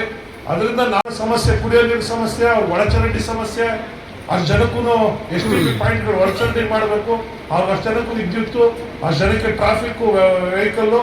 ಅದರಿಂದ ಬೆಂಗಳೂರಿನ ಬದಲು ಎಲ್ಲ ಗ್ರಾಮಾಂತರ ಪ್ರದೇಶಗಳಿಗೆ ವಲಸೆ ಬರ್ತಕ್ಕಂಥ ವಾತಾವರಣ ಆಗ್ತಾ ಇದೆ. ಈ ಪರಿಸರ ನಮ್ಮದು, ನಾವು ನಮ್ಮ ಪರಿಸರವನ್ನ ನಾವು ಕಾಪಾಡ್ಕೋಬೇಕು. ನಮ್ದು ಜವಾಬ್ದಾರಿ, ಸರ್ಕಾರದ ಜವಾಬ್ದಾರಿ ಅಲ್ಲ. ಎಲ್ಲರೂ ಸರ್ಕಾರನ ಮಾಡಬೇಕು, ಪರಿಸರನ ಅನ್ನೋ ಸರ್ಕಾರನ, ಪ್ಲಾಸ್ಟಿಕ್ ಸರ್ಕಾರನ ಎತ್ತಾಕ್ಬೇಕು, ಮುನ್ಸಿಪಾಲಿಟಿಯವರು ಎಲ್ಲ ಕ್ಲೀನ್ ಮಾಡಬೇಕು. ಎಲ್ಲ ನಮ್ಮ ಮನೆ ಮಾತ್ರ ನಮ್ದು. ಮನೆಯಿಂದ ಆಚೆ ಗುಡ್ಸೋದು ನಾವು ಅಂಗಡಿಯನ್ನ ನೀವು ನೋಡ್ತಾ ಇರ್ತೀರ. ನೀವು ಒಂದು ಬೆಳಗ್ಗೆ ಎದ್ದು ನೀವು ಒಂದು 6-7 ಗಂಟೆ, 8 ಗಂಟೆ, 7 ಗಂಟೆಗೆ ಕನಕಪುರ ರೋಡ್, MG ರೋಡ್ ಹೋಗ್ತಾ ಇದ್ರೆ ಅಂಗಡಿ ಬಾಗಿಲು ತೆಗಿತಾನೆ. ಬಾಗಿಲು ಶಟರ್ ತೆಗೆದು ಕಸ ಗುಡಿಸ್ತಾ ಇರ್ತಾನೆ. ಆ ಕಸ ಉತ್ಪನ್ನ ಆಗಿರ್ತಕ್ಕಂಥದ್ದು ಅವನ ಅಂಗಡಿಯಿಂದ, ಅವನ ಅಂಗಡಿ ಪಾಕ್ಲವರೆಗೂ ಅವನ ಪ್ರಾಪರ್ಟಿ, ಅದು ಅವನದು. ಅಲ್ಲಿಂದ ಆಚೆ ಬರ್ತಾ ಇದ್ದಾಗೆ ಮುನ್ಸಿಪಾಲಿಟಿ ಏನಾದ್ರು ಮಾಡ್ಕೊಳ್ಳಿ ಅಂತೇಳಿ ಆ ಕಸನ ತಂದು ಆಚೆಗೆ ಹಾಕ್ಕೊಳ್ಳಿ. ಕಸ ಉತ್ಪಾದನೆ ಮಾಡ್ತಕ್ಕಂಥದ್ದು ನಾವು ನಮ್ಮ ಕಸ ಮುನ್ಸಿಪಾಲಿಟಿ ಯಾರ್ದು? ಕನಕಪುರ ಮುನ್ಸಿಪಾಲಿಟಿ ಯಾರ್ದು? ಇಲ್ಲ ನಿಮ್ಮ ಪಂಚಾಯತಿಗಳಲ್ಲಿ ವಾಸ ಮಾಡಿದ್ರೆ ಪಂಚಾಯತಿ ಯಾರ್ದು? ಅದು ನಾವೇ ತಾನೇ ಮಾಡ್ಕೊಂಡಿರೋದು. ನಮ್ದೇ ತಾನೇ ಪಂಚಾಯತಿ, ನಮ್ದೇ ತಾನೇ ಮುನ್ಸಿಪಾಲಿಟಿ. ಕನಕಪುರ ಮುನ್ಸಿಪಾಲಿಟಿ CMC ಯಾರ್ದು? ನಮ್ಮ CMC ತಾನೇ. ನಾವು ತಾನೇ ಅಲ್ಲಿ ಜನಪ್ರತಿನಿಧಿಗಳನ್ನ ಕಳಿಸ್ತಕ್ಕಂಥದ್ದು. ಆ ಮುನ್ಸಿಪಾಲಿಟಿ ಇರ್ತಕ್ಕಂಥದ್ದು ನಮ್ಮ ಆರೋಗ್ಯ ಕಾಪಾಡಲಿಕ್ಕೆ, ನಮ್ಮ ನಗರದ ನೈರ್ಮಲ್ಯೀಕರಣ ಮಾಡಲಿಕ್ಕೆ, ನಮ್ಮಲ್ಲಿ ರಸ್ತೆ ಮಾಡಲಿಕ್ಕೆ, ನಮಗೆ ಕುಡಿಯೋ ನೀರು ಕೊಡೋದಕ್ಕೆ, ನಮ್ಮ ಒಳಚರಂಡಿ, ನಮ್ಮ ಕಸ, ನಮ್ಮ ತ್ಯಾಜ್ಯನ ನಿರ್ವಹಣೆ, ನಾವು ಉತ್ಪಾದನೆ ಮಾಡಿರ್ತಕ್ಕಂಥದ್ದನ್ನ ನಿರ್ವಹಣೆ ಮಾಡಲಿಕ್ಕೆ ನಾವೇ ನಿರ್ಮಿಸಿಕೊಂಡಿರ್ತಕ್ಕಂಥ ಒಂದು ಮುನ್ಸಿಪಾಲಿಟಿ. ಅದು ನಮ್ದಲ್ಲ. ಆ ರಸ್ತೆ ನಾವು ಉಪಯೋಗ ಮಾಡ್ತಕ್ಕಂಥ ರಸ್ತೆ, ಮನೆ ಮಾತ್ರ ನಮ್ದು, ರಸ್ತೆ ನಮ್ದಲ್ಲ, ಮುನ್ಸಿಪಾಲಿಟಿ. ಅಲ್ಲಿ ಕಸ ಬಿಡ್ಬೋದು. ಆ ಕಸನ ನಮ್ಮ ಮನೇಲಿ ಉತ್ಪಾದನೆ ಆಗತಕ್ಕಂಥ ಕಸನ ನಮ್ಮ ಜನ ಇವತ್ತು ಹಸಿ ಕಸ, ಒಣ ಕಸ ಅಂತ ಹೇಳಿ ವಿಂಗಡಣೆ ಮಾಡೋಷ್ಟು ತಾಳ್ಮೆ ಇಲ್ಲ. ಇವತ್ತೆಲ್ಲರೂ ಕಸ ಎತ್ಕೊಂಡವ್ರೆ ನೀವು ನೋಡ್ತೀರಿ ಬೆಂಗಳೂರಲ್ಲಿ. ಇವತ್ತು ಬೆಳಗ್ಗೆ ಎದ್ದು ಪೇಪರ್ ನೋಡ್ತಾ ಇರ್ತೀರಿ, ವಿರೋಧ ಪಕ್ಷದವ್ರಿಗೂ ನಮಗೂ ಆಡಳಿತ ಪಕ್ಷದವ್ರಿಗೆ ಗಲಾಟೆ. ಆ ಉತ್ಪನ್ನ ಆದಂತ ಕಸನ ಯಾವ್ದಾದ್ರು ಹೋಗಿ ಅಲ್ಲೊಂದು ಡಂಪಿಂಗ್ ಯಾರು ಮಾಡಿ ಅಲ್ಲಿ ಅದನ್ನ ನಿರ್ವಹಣೆ ಮಾಡೋದು, ಸಾಲಿಡ್ ವೇಸ್ಟ್ ಮ್ಯಾನೇಜ್ಮೆಂಟ್ ಅಂತ ಹೇಳ್ತಾರೆ, ಘನತ್ಯಾಜ್ಯ ನಿರ್ವಹಣೆ ಮಾಡ್ತಕ್ಕಂಥದ್ದು. ಅದನ್ನ ಮಾಡ್ಬಾರ್ದು. ನಮ್ಮ ಜಾಗಕ್ಕೆ ಕಸ ತರಬೇಡಿ. ಕಸ ಉತ್ಪನ್ನ ಮಾಡೋದು ನಮ್ಮ ಹಕ್ಕು. ಆದ್ರೆ ಕಸನ ನಿರ್ವಹಣೆ ಮಾಡುವಂಥದ್ದು, ಅದನ್ನ ಮಾಡುವಂಥದ್ದು ನಮ್ದಲ್ಲ, ನಮ್ಮ ಜಾಗದಲ್ಲಿ ಆಗ್ಬಾರ್ದು. ಆಮೇಲೆ ಇನ್ನೊಂದು ಜಾಗದಲ್ಲಿ ಹಾಕ್ಬೇಕು. ಅದನ್ನ ನಿಮ್ಮ ಮನೆ ಕಸ ನೀವೇ ಮಡಿಕೋಬೇಕು ಅಂದ್ರೆ, ನೀವು ಉತ್ಪನ್ನ ಮಾಡ್ತಕ್ಕಂಥ ನಿಮ್ಮ ಮನೆ ಕಸ, ನೀವು ಉತ್ಪನ್ನ ಮಾಡ್ತಕ್ಕಂಥ ಟಾಯ್ಲೆಟ್ ಅಲ್ಲಿ ನಿಮ್ ಟಾಯ್ಲೆಟ್ ನಿಮ್ಮಲ್ಲಿ ನೀವೇ ಇಟ್ಕೋಬೇಕು ಅಂದ್ರೆ ಯಾರು ಅದನ್ನ ನಿರ್ವಹಣೆ ಮಾಡೋದು? ನಿಮ್ ಕಸ ನೀವು ನಿರ್ವಹಣೆ ಮಾಡಿ ಅಂದ್ರೆ ಜವಾಬ್ದಾರಿ ಯಾರ್ದು? ಮನಸ್ಸಿಗೆ ಬರ್ತಾರೆ. ಅದು ನಿರ್ವಹಣೆ ಮಾಡ್ತಕ್ಕಂಥದ್ದು ನಮ್ಮ ಕೆಲಸನೇ. ನಾಗರಿಕರ, ಸಾರ್ವಜನಿಕರ ನಮ್ದೇ ಕೆಲಸ. ನಾವು ಉತ್ಪನ್ನ ಮಾಡ್ತಕ್ಕಂಥ ಕಸವನ್ನ ನಾವೇ ನಿರ್ವಹಣೆ ಮಾಡಬೇಕು.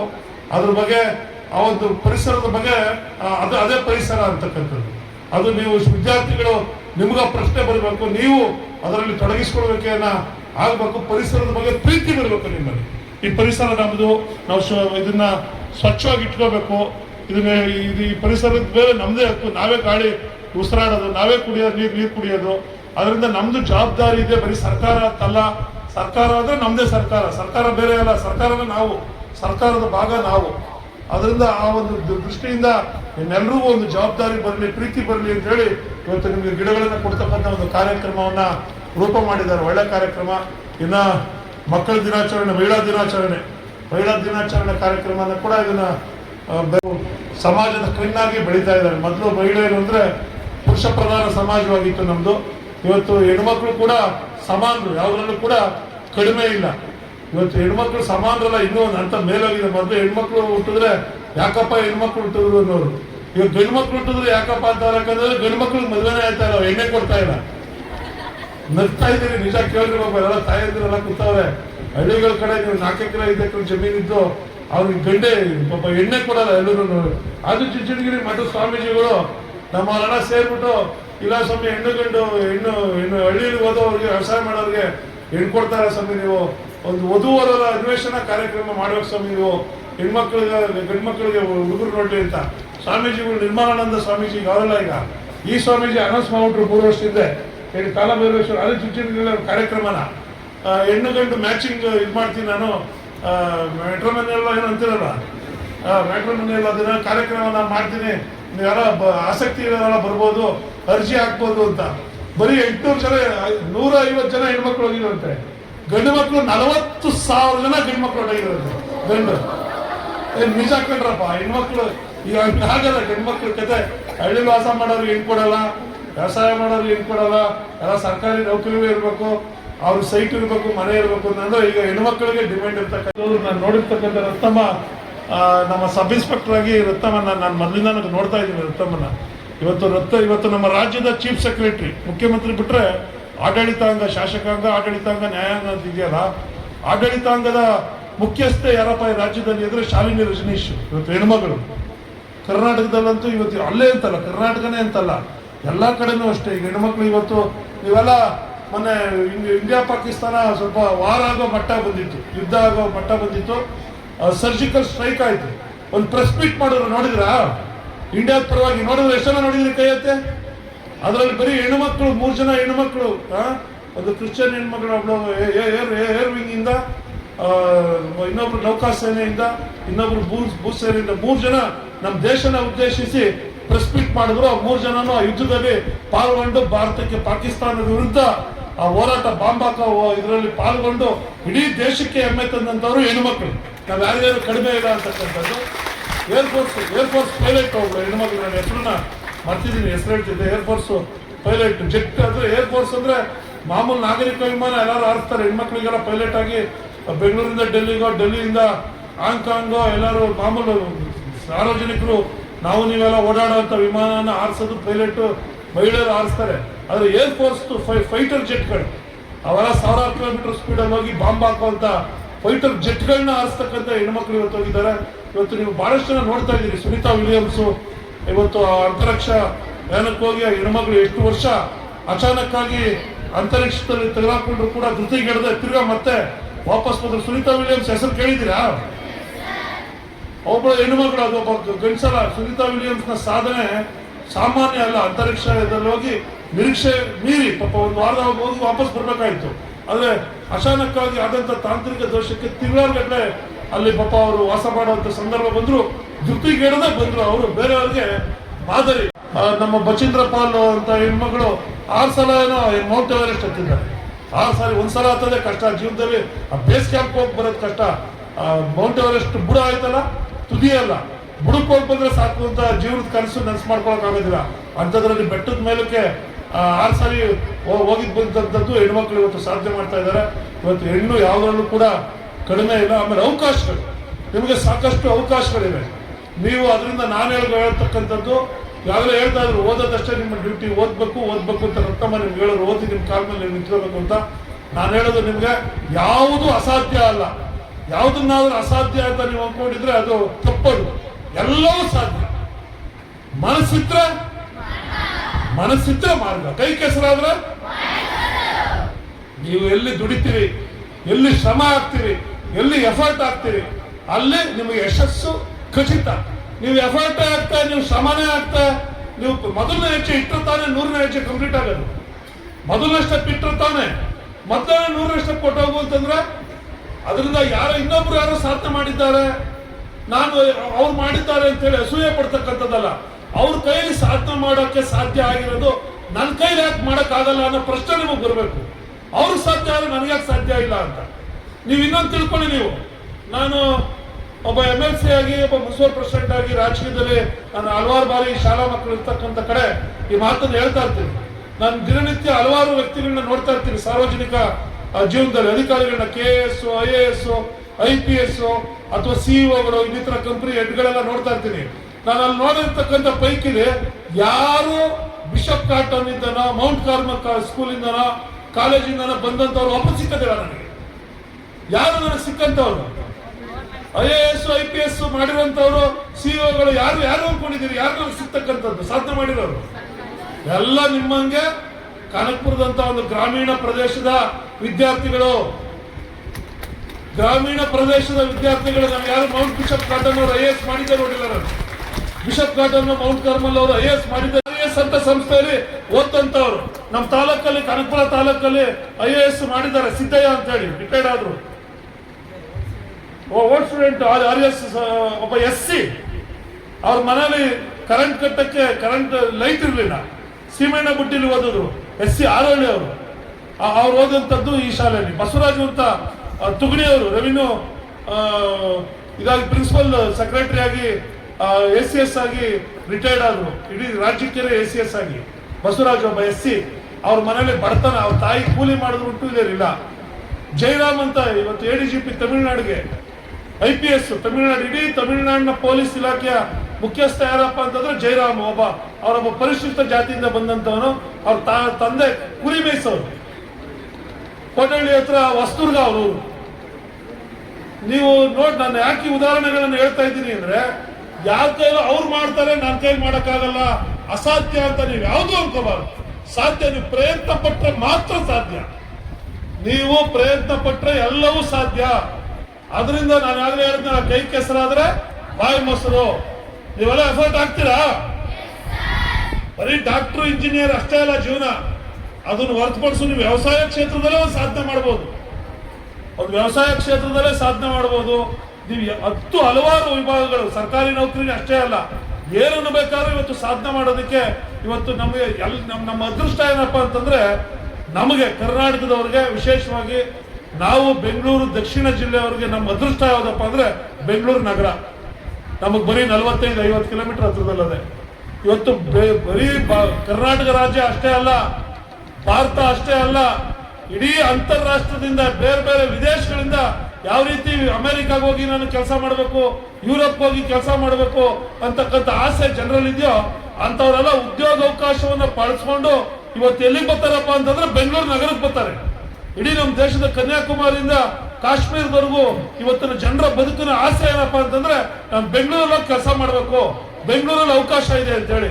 ಅಲ್ಲಿ ಎಲ್ಲೆಲ್ಲಿಂದ ಸಾವಿರಾರು ಕಿಲೋಮೀಟರ್ ದೂರ ಇರ್ತಕ್ಕಂಥ ಬೆಂಗಳೂರು ನಮಗೆ ನಮ್ಮದೇ ಬೆಂಗಳೂರು. ನಾವು ಬೆಂಗಳೂರಿನವರೇನೆ.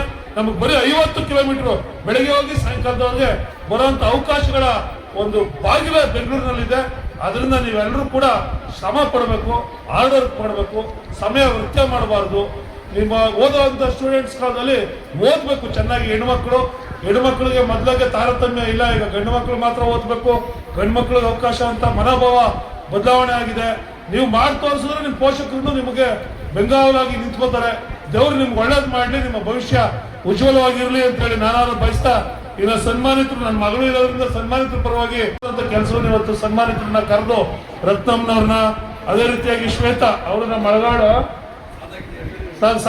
ಸಾಧಕಿಯರಾಗಿ ನಮ್ಮ ಮಳಗಾಡಿನ ಸೊಸೆ ಶ್ವೇತಾ ಅವರು ಪಶು ವೈದ್ಯಾಧಿಕಾರಿಗಳಾಗಿ ಒಳ್ಳೆ ಕೆಲಸ ಮಾಡ್ತಾ ಇದ್ದಾರೆ. ನಾನು ಹೆಣ್ಮಕ್ಳು, ನಮ್ಮ ಮಳಗಾಡಿ ಹೆಣ್ಮಕ್ಳು ನೋಡಿ ಬಹಳ ಸಂತೋಷ ಆಯಿತು. ಯೋಗ ತರಬೇತಿಯನ್ನು ಪಡೆದು ಇವತ್ತು ಸರ್ಟಿಫಿಕೇಟ್, ಆ ಯೋಗವನ್ನು ಮುಂದುವರಿಸ್ಕೊಂಡೆಲ್ಲ 1 ವರ್ಷ ಆಯ್ತು ಬಿಟ್ಬಿಡ್ತಾರೆ ಅನ್ಕೊಂಡಿದ್ದೆ. ಅದನ್ನ ಜೀವನದ ಅವಿಭಾಜ್ಯ ಅಂಗ ಮಾಡ್ಕೊಂಡಿರೋದ್ರಿಂದ ಜೀವನದಲ್ಲಿ ಒಂದು ಆರೋಗ್ಯ ಮತ್ತು ಒಂದು ಮಾನಸಿಕ ಸ್ಥಿತಿಯನ್ನ ಕಾಪಾಡಲಿಕ್ಕೆ ಇವರಿಗೆಲ್ಲ ಸಹಾಯ ಮಾಡ್ತಾ ಇರ್ತಕ್ಕಂಥ ಚಂದ್ರಿಕಾ ಮೂರ್ತಿ ಅವರು ನಿಜಕ್ಕೂ ಒಂದು ಅದ್ಭುತ ಯೋಗ. ನಮ್ಮ ಭಾರತ ದೇಶದ ಒಂದು ಅದ್ಭುತವಾದಂತ ಒಂದು ಕೊಡುಗೆ. ಇಡೀ ಪ್ರಪಂಚನೇ ಇವತ್ತು ಯೋಗದ ಕಡೆ ನೋಡ್ತಾ ಇರ್ತಕ್ಕಂಥ ಸಂದರ್ಭದಲ್ಲಿ ಒಬ್ಬ ಯೋಗ ತರಬೇತಿದಾರರನ್ನ ಕರೆದು ಇವತ್ತು ಸನ್ಮಾನ ಮಾಡಿರ್ತಕ್ಕಂಥದ್ದು. ಇನ್ನು ನನ್ನ ಮಗಳನ್ನ ಯಾರಕ್ಕಪ್ಪ ಕರೆದವ್ರೆ ಮಸಪ್ಪ ನನಗೆ ಗೊತ್ತಿರಲಿಲ್ಲ. ಇನ್ವಿಟೇಷನ್ ನೋಡಿದಾಗ ನನ್ನ ಮಗಳು ಯಾರು ನಿಧಿ ರವಿ ಅಂದ್ರೆ ಹೆಸರವಿ ಅಂತಿತ್ತು ನನ್ನ ಮಗಳು ಅಂತ. ನನಗೀಗ ನನ್ನ ಮಗಳಿಗೆ ನಾಯಿ ಪ್ರೀತಿ, ಬೆಕ್ಕನ ಪ್ರೀತಿ, ಪ್ರಾಣಿಗಳ ಪ್ರೀತಿ ಈಗ ಜಾಸ್ತಿ ಆಗ್ಬಿಟ್ಟು ಮನೆಗೆ ರೋಡಲ್ಲಿರೋದು, ಫುಟ್ಪಾತಲ್ಲಿರೋದು ಬೆಕ್ಕು ನಾಯಿ ಎಲ್ಲ ಮನೇಲಿ ಸಾಕಿ ನಮ್ಮ ಮನೇಲಿ ದಿನ ಜಗಳ. ಇನ್ನು ಮರ್ಸಪ್ಪ ಬೇರೆ ಬಂದು ಸನ್ಮಾನ ಮಾಡೋನೆ, ಇನ್ನೆಷ್ಟು ನಾಯಿ ಬೇಕು ಗೊತ್ತ ವಯಸ್ಸಕ್ಕೆ NGO ಅದೊಂದು ಪ್ರೀತಿ ಪ್ರೇಮ ಇರ್ಲಿ, ಒಳ್ಳೆ ಕೆಲಸ ಮಾಡಿ ಇನ್ನೂ ಜಾಸ್ತಿ ಆಗ್ಬಿಡ್ತಿಲ್ಲ ಇಟ್ಕೊಂಡು ಮರ್ಸಪ್ಪನ ಕಷ್ಟದಿಂದ ಈ ಪರಿಸರ ಪ್ರೇಮಿಗಳಿಂದ ಇನ್ನೂ ಜಾಸ್ತಿ ಆಗ್ತಿದೆ ಅಂತ ಒಟ್ಟಾರೆಯಾಗಿ ಸನ್ಮಾನಿತರಿಗೂ ಎಲ್ಲ ಶುಭಾಶಯಗಳನ್ನ ಕೋರ್ತಾ ನನ್ನ ಕರೆದು ಮಾತಾಡ್ಲಿಕ್ಕೆ ನಿಮ್ಗೆ ಅವಕಾಶ ಮಾಡಿಕೊಟ್ಟಂತ ಎಲ್ರಿಗೂ ಒಂದ್ಸಿ ನಾನು ಮಾತು ಮುಗಿಸ್ತಾ ಇದ್ದೀನಿ. ಜೈ ಹಿಂದ್. ಸ್ಫೂರ್ತಿ, ಪರಿಸರದಲ್ಲಿನ ಪ್ರೇಮವನ್ನು ಹೆಚ್ಚಿಸುವಂತೆ ನಿಮ್ಮೆಲ್ಲರಿಗೂ ಆದರ್ಶದಾಯಕ ನುಡಿಗಳನ್ನು ನೀಡಿದಂತಹ ಶ್ರೀಮಾನ್ ಎಸ್ ರವಿ ಸರ್ ಅವರಿಗೆ ನನ್ನ ತುಂಬು ಹೃದಯದ ಧನ್ಯವಾದಗಳು. मतलब getting bored? Bored? No. Feeling hungry I go. ಅಲ್ವಾ? ಸೊ ಇನ್ನೊಂದು 10 ನಿಮಿಷ 15 ನಿಮಿಷದೊಳಗಡೆ ನಮ್ಮ ಕಾರ್ಯಕ್ರಮ ಸೊ ಓಕೆ ಚಿಲ್ಡ್ರನ್, ಸೊ ನಿಮಗೋಸ್ಕರ 2 ಪ್ರೋಗ್ರಾಮ್ ನಾವು ಕ್ಯಾನ್ಸಲ್ ಮಾಡ್ಕೊಂಡ್ವಿ. ಸೊ ಕಾರ್ಯಕ್ರಮದ ಕಡೆ ಹಂತಕ್ಕೆ ಬಂದಿದ್ದೇವೆ. ಅದು ಯಾವುದು? Vote of thanks, right?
ವೇದಿಕೆ ಮೇಲಿರುವ ಎಲ್ಲರಿಗೂ ನನ್ನ ನಮಸ್ಕಾರಗಳು. ಹಾಗೂ ಊರಿನಲ್ಲಿ ನಡೆದಿರುವ ಎಲ್ಲ ಮಹಿಳೆಯರಿಗೂ ಹಾಗೂ ಮಕ್ಕಳಿಗೂ ಮತ್ತು ನನ್ನಂತೆಲ್ಲ ನಾಗರಿಕರಿಗೂ ನನ್ನ ನಮಸ್ಕಾರಗಳು. ನನಗೆ ತುಂಬ ಸಂತೋಷ ಆಗ್ತಾ ಇದೆ. ಇದೇ ಶಾಲೆಯಲ್ಲಿ ನಾನು ಓದಿದ್ದು. ತುಂಬ ಹೆಮ್ಮೆ ಆಗುತ್ತೆ. ನನ್ನ ಕಲ್ತಿರೋದು ತುಂಬ ಸನ್ಮಾನ ಮಾಡಿದ್ದು ಭಾರಿ ಖುಷಿ ಆಗ್ತಿದೆ. ನಾನು ಓದಿದ ಸ್ಕೂಲಲ್ಲೇ ನನ್ನ ಸನ್ಮಾನ ಅಂದರೆ ತುಂಬ ಖುಷಿ. ಅದನ್ನು ಆಗ್ತಿಲ್ಲ. ನಾನು ಹೇಳೋದು ಇಷ್ಟೇ, ಹೆಣ್ಣು ಮಕ್ಕಳು ಚೆನ್ನಾಗಿ ಓದಿ ಛಲವಾಗಿ ನಿಂತು ಅವ್ರ ಜೀವನನ ಅವ್ರು ರೂಪಿಸ್ಕೋಬೇಕು. ಬೇರೆ ಯಾವ್ದು ಏನೇ ಇರಲಿ, ಹೆಣ್ಮಕ್ಳಾಗಿ ನಾನು ಹೆಂಗೆ ಗುರುತಿಸ್ಕೋಬೇಕು ಅಂತ ಅವರು ಸಣ್ಣದ್ರಿಂದನೇ ತೋರಿಸ್ಕೋಬೇಕು. ಚೆನ್ನಾಗಿ ಓದಬೇಕಷ್ಟೇ. ಅವ್ರ ಗುರಿ ಏನು? ಓದೋದಷ್ಟೇ. ಓದೋದು ಬಿಟ್ಟು ಬೇರೆ ಏನೋ ಅವ್ರ ತಲೆಯಲ್ಲಿ ಇರಬಾರ್ದು. ಚೆನ್ನಾಗಿ ಓದಿ ಅವ್ರ ಕಾಲ ಮೇಲೆ ನಿಂತ್ಕೋಬೇಕು. 4 ಜನಕ್ಕೆ ಬುದ್ಧಿ ಹೇಳಿ ಸರಿದೂಗಿಸ್ಕೊಂಡು ಹೋಗುವಂಥದ್ದು ಅವ್ರ ತಲೆಯಲ್ಲಿ ಇರಬೇಕು ಅಷ್ಟೇ. ಇಷ್ಟಾದರೆ ಬೇರೆ ನೀನು ಹೇಳಕ್ಕೆ ಇಷ್ಟಪಡೋಲ್ಲ. ಎಲ್ರಿಗೂ ಧನ್ಯವಾದಗಳು.